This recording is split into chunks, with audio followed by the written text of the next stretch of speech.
So mga mamis, mga kaibigan, magluluto po tayo ng ginataan na gulay. Ayan po ang ating mga gulay. May patula, may okra. Ito po ang rekado natin. Ito po yung talong, sitaw, saka yung gata. So ang ihalo natin, hindi baboy kundi paa ng manok. Kasi bawal sa akin ang baboy dahil mataas ang blood pressure ko. So itong paa ng manok, igisa muna natin. Tapos pakuluan ng matagal para lumambot. Saka natin ilunod yung mga gulay para lagyan ng gata. Yan po ang ating gulay ngayon. Lutuin na po natin yan mga kaibigan, mga mami.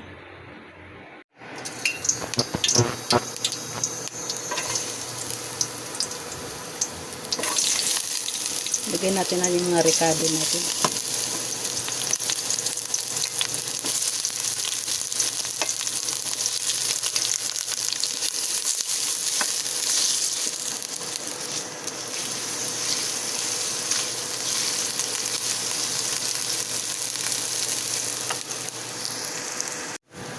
At ilagay na po natin ang ating paanang manok. Palukayin natin.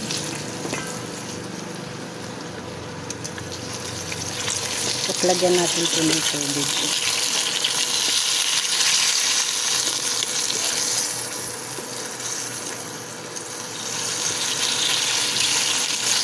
Lagyan natin siya ng tubig. At lagyan po natin ng tubig para lumambot siya.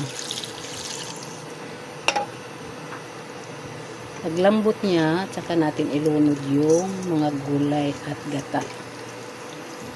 Yan.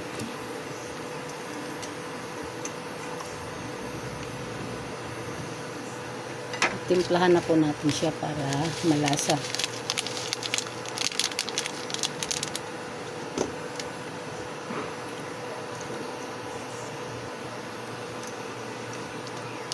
Takpan po natin para siya ay lumambot. Siya ng paminta. Timplahan na natin siya habang inaantay natin na lumambot para yung lasa niya.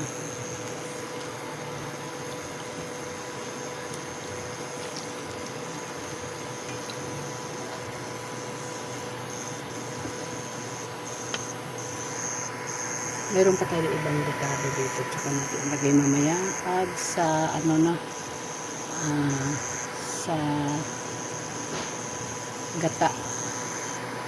Po natin ng iodize po mga kaibigan.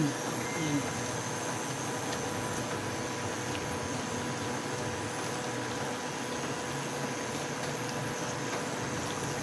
Nakulo na siya ng husto. Pag lumambot yan, tsaka natin ilagay yung gata at saka yung mga gulay natin. Ilagay na po natin itong ating huling itong ating huling rekado. Kasi lagyan na po natin ng gata.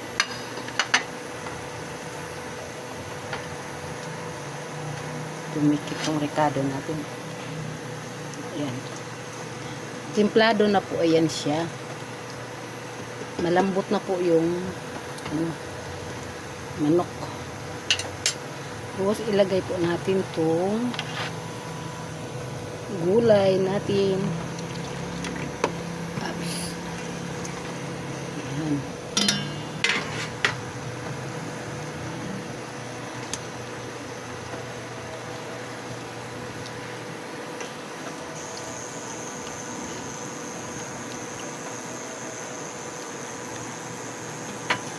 Saka yung ating itong okra, ihuli natin itong okra kasi itong okra madali itong malata. Yan, patula po yan. Itong okra ihuli natin, madali malata. Tapos ihalo po natin ang ating gata na with kukumana. Yan.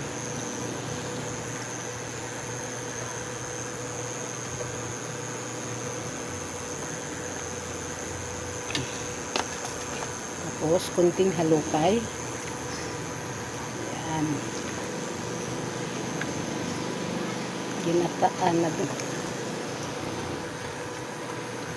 gulay na with pinalambot na paa ng manok.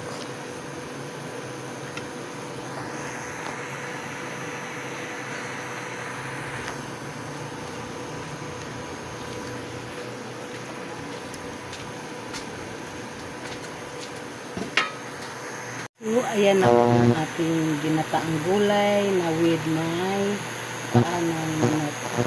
So, ngayon, timplado na po yan. Pakuluin natin yan para yung mga gulay na nilagay natin. So, ito na po mga mami, mga kaibigan. Luto na po ang ating ginataang gulay na with may paa ng manok. Ang paa ng manok sobrang lambot na po. So, ayan na po ang ating gulay. Pulan na po yung ating ihalo na po natin tong ating munggo. Ayan. Nilaga ko na po yan. So, madali na yan maluto.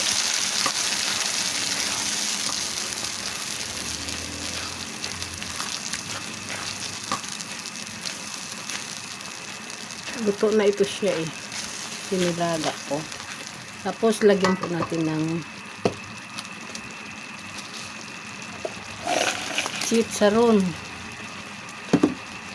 Lagyan po natin ng seasoning. Timplahan na lang po natin ito kasi luto na po yung munggo mga kaibigan, mga manis. Ayan.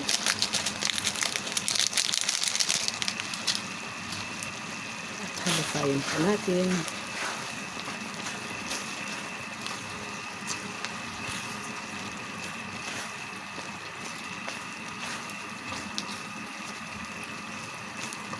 Itong chicharo, baboy din po eh.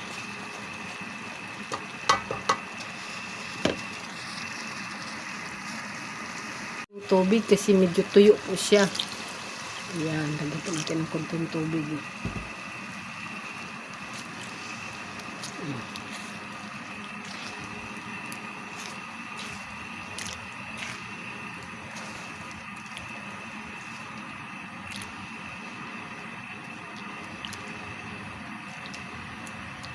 Dagdagan ko ng kunti para makaluto dito sa ating talbos ng alokbati, kung sa ano pa, spinach saka malunggay. Diba? Sarap yan, gulay.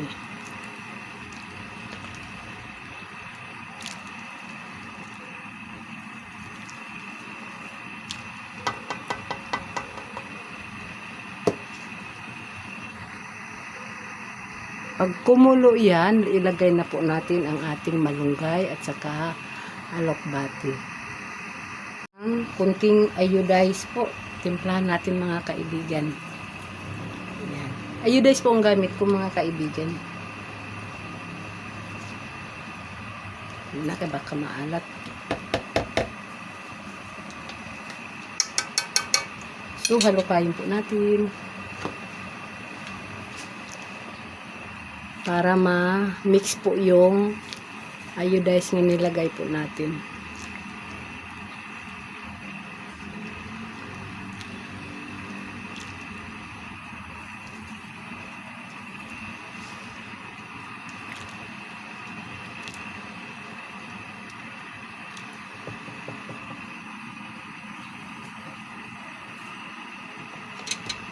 At kumulo na po siya, ilagay na po natin ang ating alokbati.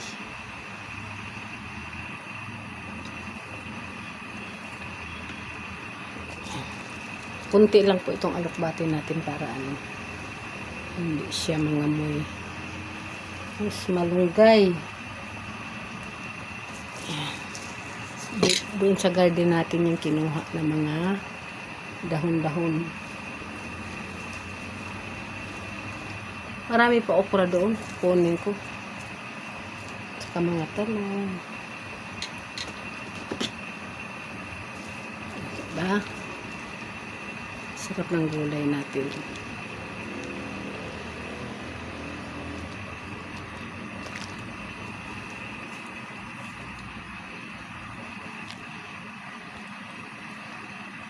Saka yung gulay, di natin, parang i-half cook lang natin para masarap kainin.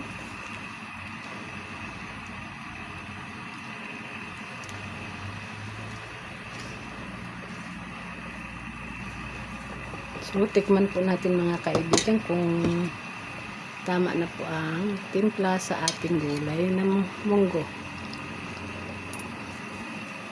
Wow, sarap. Lagyan natin ng konting iodize. Ay, ilan? May bumili mga kaibigan.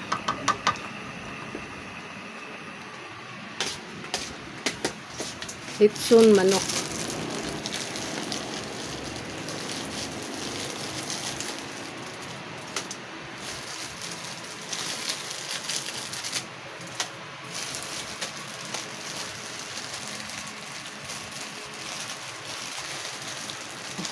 Ayun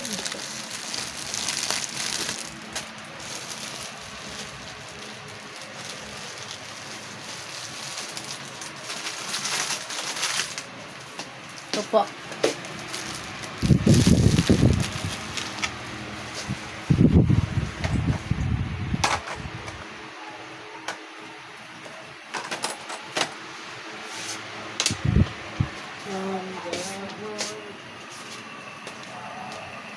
Ayan. Patayin na po natin. Dali mo na. Okay na po. Luto na po mga kaibigan ang ating gulay na madali na lang ito naluto. Itong ating gulay na munggo mga kaibigan kasi nilaga ko na po ito siya. Parang aniluto ko na lang dito yung talbos ng alokbate at saka malunggay. So patayin na po natin. Luto na po. Ayan. Sarap nito. Wow.